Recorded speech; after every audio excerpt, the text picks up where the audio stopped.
Hi, my name is Claude Thibault with SortieJazzNights.com, Montreal's online jazz magazine. And today I meet pianist Anke Helfrich, who will be playing with their trio at Upstairs June 24th in the thick of a quick 5-day Canadian tour in Toronto, in Waterloo at the Jazz Room, and at the Ottawa Jazz Fest. How are you, Anke? Hi, I'm totally fine. I'm a bit, Great, I lost my voice because no I was problem. teaching all day. But Anke, could you present yourself for our viewers? yeah. Present yourself. So my name is Anke Helfrich. I'm a jazz pianist and composer. I live in Germany, and I have some CDs. I brought some CDs out as leader, and try to always have ideas for or projects or also subjects that I dedicate my tunes to. And for one CD I got a German, like a Grammy, and have I'm happy with doing what I do. And I also teach a little bit, and that's most of it. Yeah. That's great. So, yeah, let's talk about your last album, Will Rise, that was nominated for the German Jazz Prize in the Album of the Year category last year. Congratulations for that. On some of those tracks that I was listening to earlier, we can hear Terry Lynn Carrington talk about Jerry Allen. And I was very curious about that legacy and how Jerry Allen had impact on you, and how come you did that tribute to her? Yeah. Well, actually, the whole album is about female pioneers and inspiring women. And I had the chance to do a radio show a few years back and got a free hand what to do. And I was researching about women, and suddenly also found so many inspiring pianists that I've never heard before. And like Terry Pollard or others from Pittsburgh. And then I did shows on those women, and thought also my the CD before I called Dedication, and I noticed that all dedicated tunes were, it was mostly either mostly men that I dedicated songs to as inspiration in my life. And then I thought, what, there's something wrong. I need to have female role models. And then I was researching not only in the music field, I also searched for others, and Jerry Allen was really one of my biggest influences, because she was the first woman that I saw live on stage when I was still in school, and with what's his name? Oh my God! That she was playing with? Yeah. Oh, Steve Good. Coleman, of course. Steve Coleman and Okay. Five Elements. And it was so inspiring to see her so confident on stage, and playing odd meter and everything, and also keyboards and everything. And then later I studied in the Netherlands, and I heard her a few more times with her own band, and to see, first of all, to hear her compositions, and I could relate to what she was playing, because she comes from the tradition, but you hear so many modern influences, and she has her own style. And I was inspired how she was leading the band from the piano, and had this strong rhythm, sense of rhythm, and also independency with both hands. And it was overwhelming for me to hear her several times. Also solo piano, just amazing. Yeah. So her influence to you was not only her music, but her how she evolved in the jazz scene, Yeah. especially in those years. Maybe today things are slowly changing and there's more openness for female musicians, but in the past it was a little bit more Yeah. different. There were not so many female instrumentalists, Yeah, or they weren't visible at least. I yeah. saw also an Italian woman playing with Julie Redman at that time, and I was also there. I was so overwhelmed by her playing and the way how she interacted with these guys and with the self-confidence on stage. And I got to know also this one, Rita Marcortuli, an Italian pianist. And she said also in the train, you know, all the guys said, should take her. You could have every guy from New York, and then wait till you hear her. And she, always also this that you have to, how do you say? You have to defend yourself. You know that you're a woman, and you have to play really well that you got accepted. And but yeah, and also yeah, as a female pianist, to hear other female pianists and to see them how they act and everything, it's very impressive and has a really impact on, as a had on me. And I know it also from other people, since I'm also a bit older already, that younger musicians, female musicians, say, man, you know, I follow your stuff and I transcribed a song of yours. I wouldn't know, but people tell me and say thank you for, you know, for your music, because of you I did this and this, and so, or you encouraged me to do certain things. And yeah, so I think it's important to have those role models. And I, you know, for that song that you mentioned, where Sherilyn Carrington spoke some words about Jerry, I also used some samples of Jerry Allen from an interview that she gave, and she talked about mentors. And I think one stuff that, not that I didn't use, but she said it in the interview, that she was inspired by Terry Pollard growing up in Pittsburgh. Oh, really? And Terry Pollard played with Terry Gibbs at that time, and played everywhere in the time of segregation as a Black woman with a white band, all male guys. She always had to take another entrance and had to, you know, was not allowed to talk to the audience and that. And she was swinging so hard. This Terry Pollard is also amazing. Yeah. So she also said, oh, a Black woman can play piano like that. I can do it, you know. So she also had role models that inspired her to have the courage to do something like this. Wow, that's really great. I'm going to change a little bit the theme of the discussion. I want to talk to you about, because you're going to be on a jazz cruise for many days, starting just in a few days for you. Tomorrow, and, I have to tomorrow. And I'm kind of curious. How is the vibe on a jazz cruise? I mean, I'm curious about how, you know, what's life on a jazz club and playing on a boat, you know. You can't escape, that's for sure. That's it. You have a captive audience, a real captive audience. But I cannot lock the door. No, I don't know how it will be this time, but I was invited on another jazz cruise many years ago, also with my trio. And I think it was the last cruise of that company. There were so many musicians on board, more than passengers. I think it was so expensive.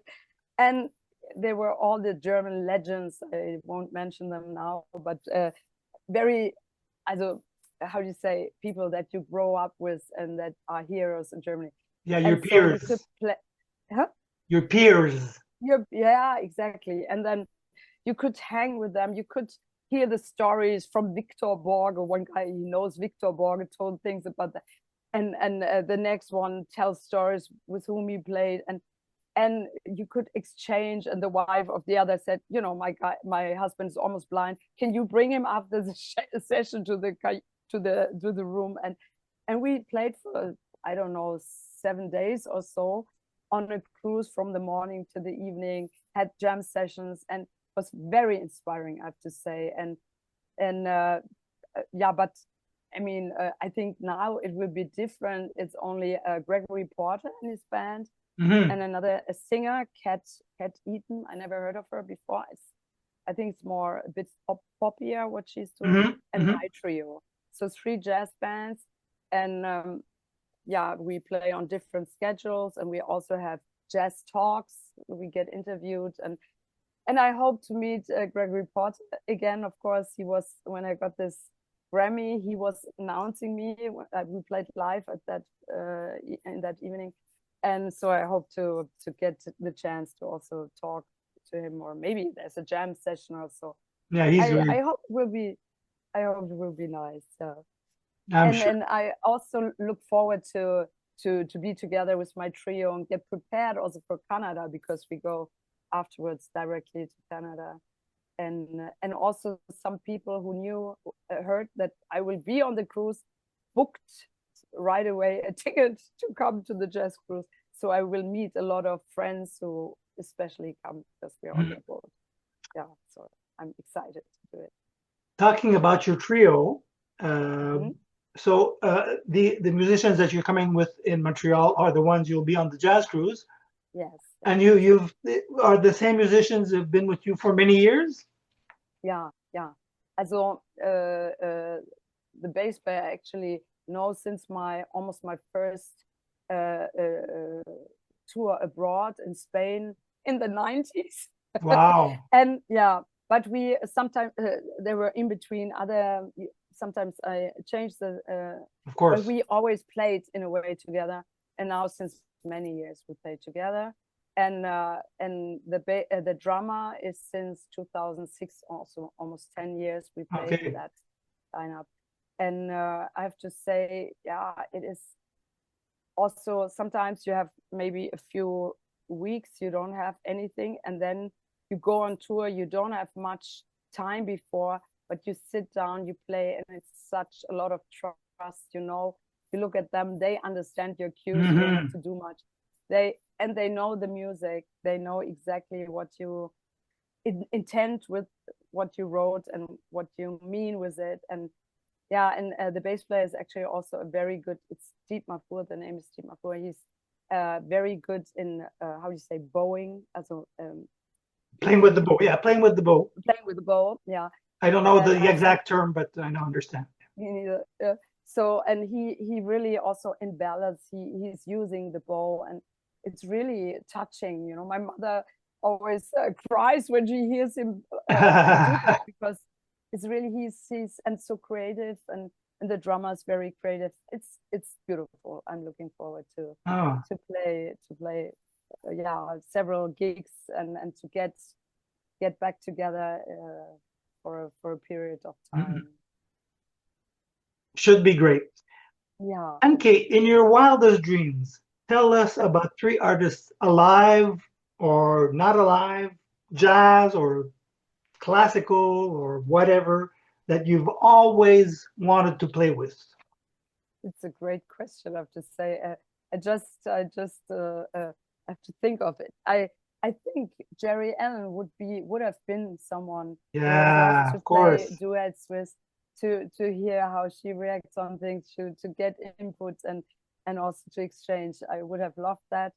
I have to say I'm very thankful for the people that I had the chance to play with and to exchange with. And Terry Lynn Caring is one of the people that she's so generous in as a person and also as a musician. I'm very thankful for that. But also one of my someone that I heard a lot when I was a kid was Jim Hall. And really? Yeah. And in the 90s, I was in Banff in Canada on that it's also a workshop for 4 weeks. Yeah, they had the Banff workshops. Yeah, exactly. And that was such a, I have to say, such a wonderful time in my life. These 4 weeks in the Rocky Mountains, just music from the morning with the people and getting together. We were falling asleep during the chorus, the guitarist woke up again and then, still playing that song. And we didn't do anything else than that. And there, Jim Hall came also as a teacher. And we hang out, and later on I went for half a year to live in New York, and he played at the Blue Note, and he hugged the people that, of course I remember you.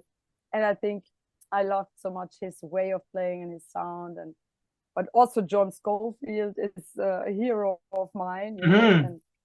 But there are many people also, Branford Marsalis I adore, and many others, but I've not really thought of it. But just if I just name something, then I would say that. Those and many others. Good picks. Good picks. Yeah. So June 24th at Upstairs. You know, June 24th is the Quebec national holiday. We call that the Saint Jean Baptiste. So it's going to be a jazzy Saint Jean Baptiste at Upstairs. And what could we expect for June 24th? Tell us about what you're, what you're proposing. Well, I guess music from Will Rise, but exactly. I will play music from that CD dedicated to women, but there's also I will mix it with other songs from that I wrote earlier. A dedication to New York, really up tempo, very noisy and a bit chaotic, a bit monkish tune. And then maybe from my Invictus, dedication CD, there is a song dedicated to Nelson Mandela. And I will also, I would say that, recite a poem nice. Of a British William Ernest Henley. Okay. He wrote this poem Invictus. Okay. And so I will recite that. I wrote music around this poem, and also recite a poem from Maya Angelou, from this civil rights and poet, Afro-American. And yeah, so I will also use my voice, and I also will recite one tune is dedicated to Frida Kahlo, the Mexican painter. And I quote from her diary, where she resonates about colors and emotions. And for every color, I found a fitting chord that is in the spectrum of this, of the color. Interesting. And we improvise on those chords, and it's very freely. So this is also part of it, but also swinging stuff, because I think also upstairs, also the audience maybe also expects a bit swinging things and want to be entertained too. So I guess that will also be in the program.